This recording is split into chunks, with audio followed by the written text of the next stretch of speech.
Bonjour et bienvenue sur gcompris.com. Alors l'objectif de cette vidéo, c'est de vous montrer une méthode très rapide pour trouver les coefficients de Bezout. Et cette méthode, elle peut vous faire gagner beaucoup de temps. Alors, vous savez que si le PGCD de A et B, c'est D, alors il existe des entiers U et V tels que AU plus BV égale D. Ça, c'est ce qu'on appelle le théorème de Bezout. Et le problème, c'est que U et V, c'est ce qu'on appelle les coefficients de Bezout, ils peuvent être assez longs à trouver.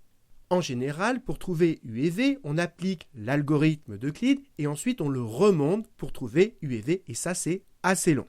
Donc, on va voir une autre méthode qui permet d'aller beaucoup plus vite et qui donne en même temps le PGCD U et V. Et vous verrez, cette méthode, elle est tellement pratique qu'elle est assez simple à programmer en Python. C'est ce qu'on verra à la fin de la vidéo. Donc, allons-y. Imaginons qu'on vous demande le PGCD de 368 et 117. On commence par écrire 368, 1 et 0. Et en dessous, on écrit 117 et 0 et 1. Et pourquoi on a écrit 1 et 0 ici? Parce que là, vous avez le coefficient en 368 et là, le coefficient en 117. Parce que 368, c'est 1 fois 368 plus 0 fois 117. Et 117, c'est 0 fois 368 plus 1 fois 117. Et vous allez voir que là, vont apparaître progressivement les coefficients en 368 et là, en 117. Maintenant, comme dans l'algorithme d'Euclide, on va faire la division euclidienne de 368 par 117, c'est-à-dire qu'on se pose la question, combien de fois on peut mettre 117 dans 368? Alors, soit vous prenez votre calculatrice, soit vous voyez de tête que 117, on peut le mettre 3 fois dans 368. Et pour avoir le reste, on fait 368 moins 3 fois 117. Et il reste 17. Et ça correspond à quel calcul? 368 moins 3 fois 117. Donc devant 117, j'écris moins 3. Et il reste 17. Et maintenant, pour trouver le nombre qui est là, on fait exactement le même calcul que là. Et là, qu'est-ce qu'on a fait comme calcul? On a fait 368 moins 3 fois 117. Donc ici, on va faire ce nombre qui est là, moins 3 fois le nombre qui est là. C'est-à-dire 1 moins 3 fois 0. Et 1 moins 3 fois 0, ça nous fait 1. Et pour trouver le nombre qui est là, on fait le même calcul qu'on a fait là. On a fait ce nombre moins 3 fois celui-là. Donc on fait ce nombre moins 3 fois celui-là. C'est-à-dire 0 moins 3 fois 1. Ça nous fait 0 moins 3, c'est-à-dire moins 3. Et maintenant, on se pose la question, combien de fois 17 on peut le mettre dans 117? Eh bien, si vous prenez votre calculatrice, vous verrez qu'on peut le mettre 6 fois. Et donc, pour avoir le reste, on fait 117 moins 6 fois 17. Et si vous faites le calcul, il reste 15. Alors, on peut le vérifier rapidement. 117 moins 6 fois 17, eh bien, ça fait 15. Et maintenant, pour avoir le nombre qui est là, on fait 0 moins 6 fois 1, c'est-à-dire 0 moins 6, et donc ça nous fait moins 6. Et pour avoir le nombre qui est là, on fait 1 moins 6 fois moins 3. Moins fois moins, ça fait plus. 6 fois 3, ça fait 18. Plus 1, 19. Maintenant, on se pose la question, combien de fois on peut mettre 2 15 dans 17? Donc ça, c'est facile à voir. On peut le mettre une fois. Et donc 17 moins 1 fois 15, 17 moins 1 fois 15, il reste 2. Et pour avoir le nombre qui est là, toujours pareil, on fait 1 moins 1 fois moins 6. Moins fois moins, ça fait plus. Et donc ça fait 1 plus 6, ce qui nous fait 7. Et pour avoir le nombre qui est là, on fait moins 3 moins 1 fois 19, ce qui fait moins 3 moins 19, ce qui fait moins 22. Maintenant, toujours pareil, on se pose la question, dans 15, combien de fois on peut mettre 2? On peut le mettre 7 fois. Et pour avoir le reste, on fait donc 15 moins 7 fois 2, 14, et donc il reste 1. Et pour avoir le nombre qui est là, toujours pareil, on fait moins 6, moins 7 fois 7. Moins 7 fois 7, ça fait moins 49. Moins 6, ça fait moins 55. Et pour avoir le nombre qui est là, toujours pareil, on fait 19, moins 7 fois moins 22. Moins fois moins, ça fait plus. Donc on fait 7 fois 22 plus 19, ce qui nous fait 173. Et maintenant, on se pose la question, dans 2, combien de fois on peut mettre 1? Évidemment, 2 fois. Et donc 2 moins 2 fois 1, eh bien 2 moins 2 fois 1, il reste 0. Et là, pas la peine d'aller chercher les coefficients, on a terminé parce que là, on a un reste nul. Et donc, sur la dernière ligne avant le 0, c'est-à-dire sur cette ligne-là, eh bien ici, vous avez le PGCD, là, vous avez U, et là, vous avez V. Et l'intérêt de cette méthode, c'est qu'on a directement les coefficients sans avoir besoin de remonter l'algorithme d'Euclide. Et donc, ça veut dire que le PGCD de ces deux nombres, c'est 1, et en plus, on a les coefficients. Les coefficients, c'est que 368 fois moins 55 plus 117 que multiplie 173, voilà U et V, eh bien c'est égal au PGCD, c'est égal à 1. Donc voilà, j'espère que vous avez bien compris cette méthode et maintenant on va la programmer en Python. Alors pour cela, rien besoin d'installer, il vous suffit d'aller sur jcompris.com, vous cliquez sur Python et là, vous pouvez directement taper votre code. Alors on va faire deux versions, une première version avec liste et une deuxième version sans liste. Donc commençons avec la version avec liste, on va appeler A et B les deux nombres dont on veut le PGCD et on va travailler sur le même exemple. Donc on va prendre A égale 368 et B égale 117. Donc maintenant on va créer une première liste qui correspond à ceci que je vais appeler L1. Donc dans L1, une liste est entre crochets. Donc on va mettre 368, puis 1, puis 0. Puis on crée une deuxième liste dans laquelle on met 117, 0 et 1. Et maintenant, à partir de L1 et L2, il va falloir créer cette nouvelle liste qui va être notre nouvelle L2 et L1 prendra la valeur de L2 et on recommencera ainsi de suite. Et la première chose à calculer, c'est combien de fois on va pouvoir mettre 117 dans 368. Et pour cela, il y a l'opérateur quotient, et donc il faut calculer 368 et avoir le quotient par 117. Le quotient, il se note avec une double barre en Python, et ça va nous donner combien de fois on peut mettre 117 dans 368. Et 368, ça correspond au premier élément de la liste L1. Autrement dit, c'est L1 de 0 et 117, vous l'avez compris, c'est le premier élément de L2, donc c'est L2 de 0. Donc on y va, on va calculer ce quotient et le résultat, on va l'appeler Q. Et donc j'écris Q, c'est L1 de 0, le quotient, avec L2 de 0. Alors regardons ce que ça donne. Pour cela, on va mettre un print Q, on lance notre programme, et il affiche que Q égale 3, parce que 117, on peut le mettre 3 fois dans 368. Maintenant, comment on a calculé 17? On a fait 368 moins 3 fois, c'est-à-dire moins Q fois 117. Autrement dit, on a fait, ici c'est L1 de 0 moins Q fois L2 de 0. Donc ici, vous avez Q qu'on vient de calculer, et à chaque fois, pour avoir le nombre qui est là, on fait ce nombre-là moins Q fois celui-là. Pour avoir le nombre qui est là, on fait ce nombre-là moins Q fois celui-là. Et pareil, pour avoir ce nombre-là, on fait ce nombre-là moins Q fois celui-là. Donc, comment on fait pour avoir le 17? On fait L1, oups, je reprends, L1 de 0 moins Q fois L2 de 0. Et ça doit me donner le 17. On peut faire un print pour voir que ça marche bien. On lance le programme et regardez, ça nous donne bien 17. Et ce résultat, 17, il faut le remettre dans L2. Et donc tout ceci, en fait, qu'est-ce que je vais faire? Je vais le remettre dans L2 et c'est le premier élément de L2. Donc c'est L2 de 0 qui est égal à ceci. Et ça, il faut le faire pour le premier élément, le numéro 0, mais aussi pour le 1 et pour le 2. Et donc il faut recommencer 3 fois ça. Et donc on va faire une boucle for A ou for I in range de 0 à 3. N'oubliez pas à la fin du for les deux points. Ici, il faut indenter. Voilà. Et là, donc, je vais mettre I.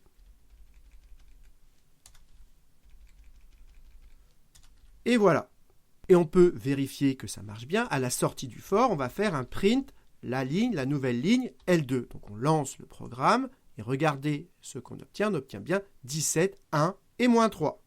Maintenant, ce qu'on veut, c'est que la liste L1, elle prenne la valeur de L2 d'origine. Mais le problème, c'est que la liste L2, elle a été modifiée. Et donc, avant de faire ce calcul, il faut sauver la liste L2 dans une troisième liste. Donc, on va créer une troisième liste qu'on va appeler L, et on voudrait que L prenne les valeurs de L2. Et si vous écrivez L égale L2, L égale L2, eh bien là, ça ne va pas marcher.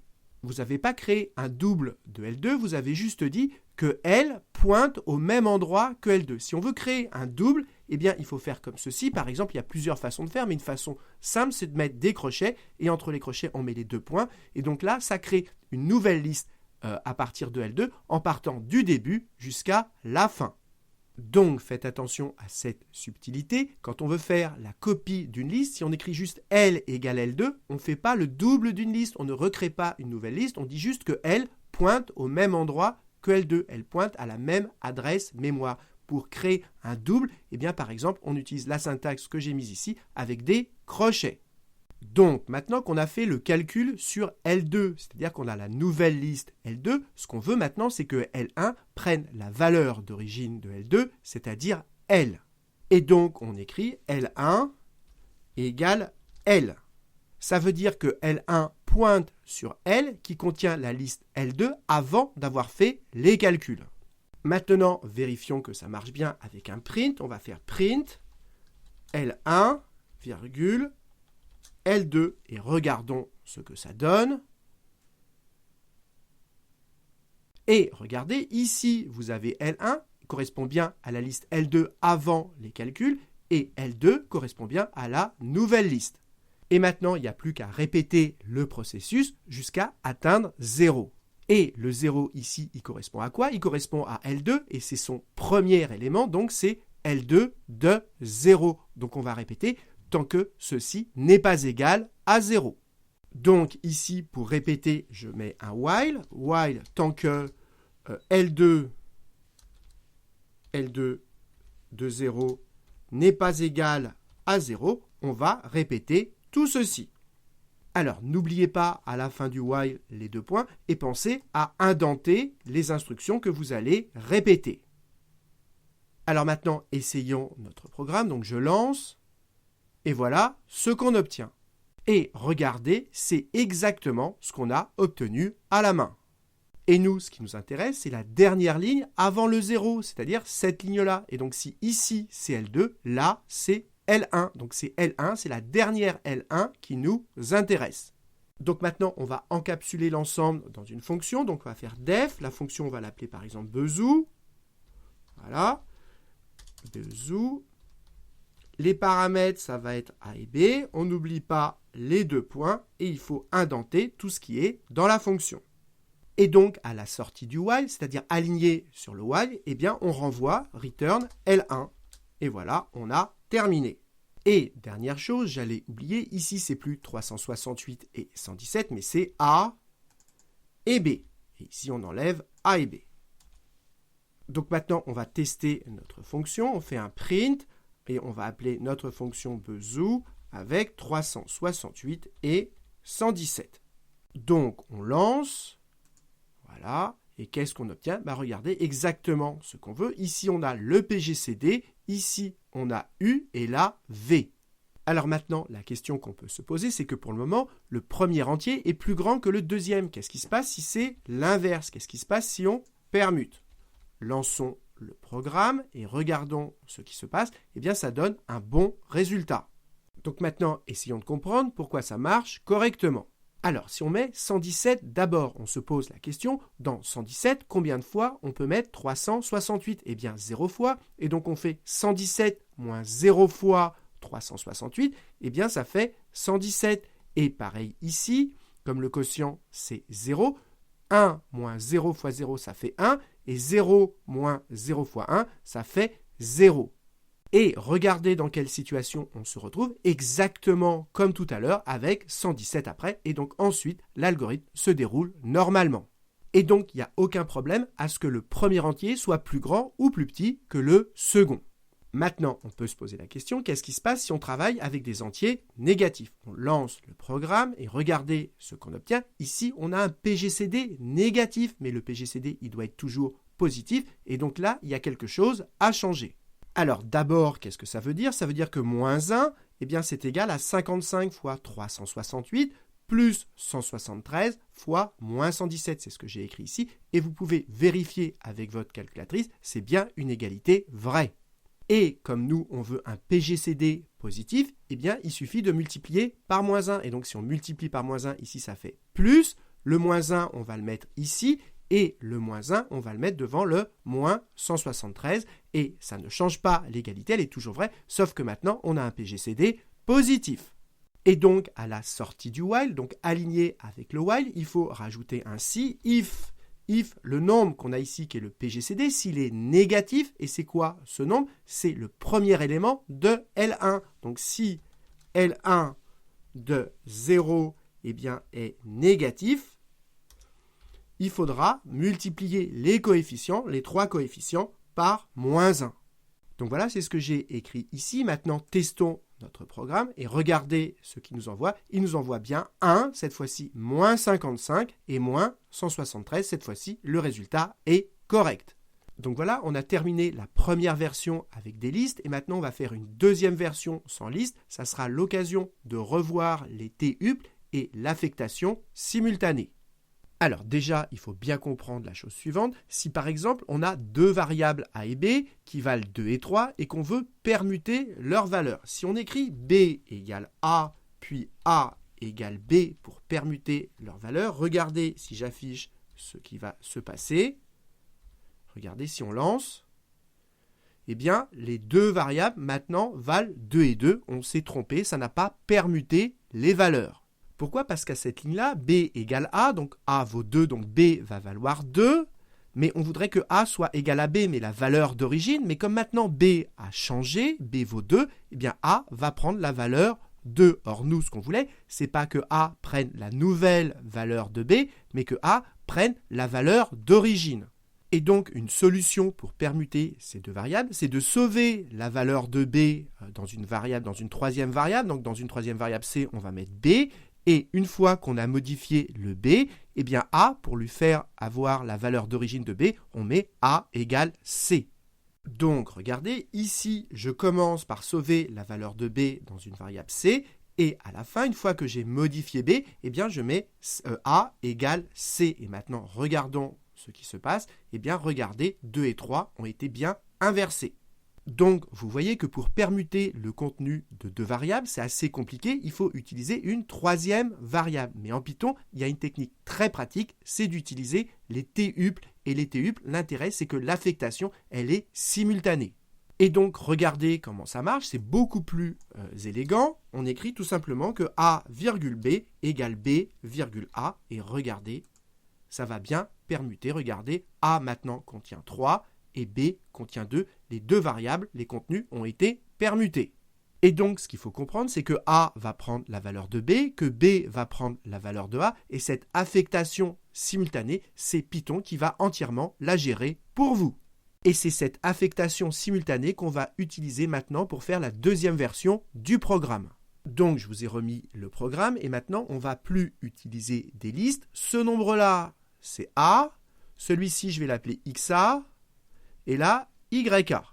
Celui-ci, c'est B. Ici, ce sera XB. Et là, YB. Donc, on va modifier le programme. Ici, A et B, on me les a donnés. Maintenant, il faut dire que XA, c'est 1, YA, c'est 0. Pareil pour XB et YB. Donc, on y va. On va faire l'affectation simultanée. XA, YA. On va faire les 4 d'un coup. XB, YB. Et donc, on écrit que c'est égal. Alors, XA, c'est 1. L'autre, c'est 0. Pour XB, c'est 0. Oups, il y a une virgule, 0 et 1. Et ça me permet d'enlever ces deux lignes. Maintenant, dans la boucle, j'ai tant que L2 n'est pas nul. Mais L2, c'est le nombre qui est là, c'est donc B. Donc je mets maintenant tant que B n'est pas égal à 0. Ensuite, on calcule le quotient Q entre ce nombre-là et celui-ci, c'est-à-dire entre A et B, entre A et B. Alors, je vous ai réécrit les variables au propre, A, XA, YA, etc. Donc, la première chose à faire, c'est que cette ligne-là prenne les valeurs de la deuxième ligne. Donc, ça veut dire que A va prendre la valeur de B, XA la valeur de XB et YA la valeur de YB. Et comme on va modifier en plus la valeur de B, eh bien, il va falloir faire une affectation simultanée. Et donc, on va utiliser les TUP avec ces 6 variables. Donc, je commence par écrire A, XA, YA, pareil, ensuite XB, XB, YB. Et c'est égal à quoi? Eh bien, A va prendre la valeur de B. Donc ici, je mets B. XA va prendre la valeur de XB. Et YA va prendre la valeur de YB. Maintenant, comment on va calculer le nouveau B, la valeur qu'elle a? Eh bien, c'est A moins Q fois le quotient qu'on a calculé, fois le nombre qu'elle a, B. Et le résultat, on le remet dans B. C'est ce qu'on a fait ici. Donc, la nouvelle valeur de B, c'est A moins Q fois la valeur de B. Et pareil, la nouvelle valeur de XB, comment on calcule la nouvelle valeur qu'elle a? Toujours pareil, on fait le nombre qu'elle a moins Q fois le nombre qu'elle a. C'est-à-dire que la nouvelle valeur de XB, c'est XA moins Q fois XB, et ce résultat, on le remet dans XB. Et donc, j'écris que la nouvelle valeur de XB, eh bien, c'est XA moins Q fois XB, et moins Q fois XB, et le résultat sera remis dans XB. Et pareil pour la nouvelle valeur de YB, comment on la calcule? On prend YA moins Q fois YB. Et grâce au TUP, cette nouvelle valeur, elle est remise dans YB. Alors, ce qui est important de comprendre, c'est que si je n'avais pas utilisé une affectation simultanée et que j'ai écrit 6 lignes, première ligne, j'écris A égale B, deuxième ligne, j'écris XA égale XB, troisième ligne, j'écris YA égale YB, etc. Si je fais ça, le programme ne va pas marcher. Pourquoi? Parce que je vais commencer par modifier la valeur de A et ensuite, quand je vais calculer la valeur de B, eh bien, je vais la calculer avec cette nouvelle valeur de A, alors que j'aurais dû calculer la nouvelle valeur de B avec la valeur de A d'origine. C'est pour ça que si on utilise une affectation simultanée, eh bien, c'est Python qui gère tout ça pour vous. Et maintenant, j'efface ces lignes dont j'ai plus besoin. Il me reste juste ceci à modifier. Maintenant, il faut modifier si L1 de 0, mais L1 de 0, c'est ce qui correspond à A, est négatif, et bien alors, il faut renvoyer les valeurs opposées. Donc, on va faire un return directement des valeurs opposées. Et je vous rappelle qu'on renvoie l'avant-dernière ligne, c'est-à-dire A, XA, YA. Donc, si A est négatif, on va renvoyer moins A, moins XA et moins YA. Et sinon, on renvoie tout simplement A, XA et YA. Maintenant, testons notre programme et regardons ce que ça donne. Et regardez, ça marche exactement pareil, sauf que le programme est beaucoup plus court. Donc voilà, cette vidéo est terminée. Elle était un petit peu longue, mais c'était l'occasion de voir pas mal de choses en Python. J'espère que ça vous a plu, que ça vous a été utile. Et comme d'habitude, si vous avez apprécié cette vidéo, n'hésitez pas à la partager et à la liker.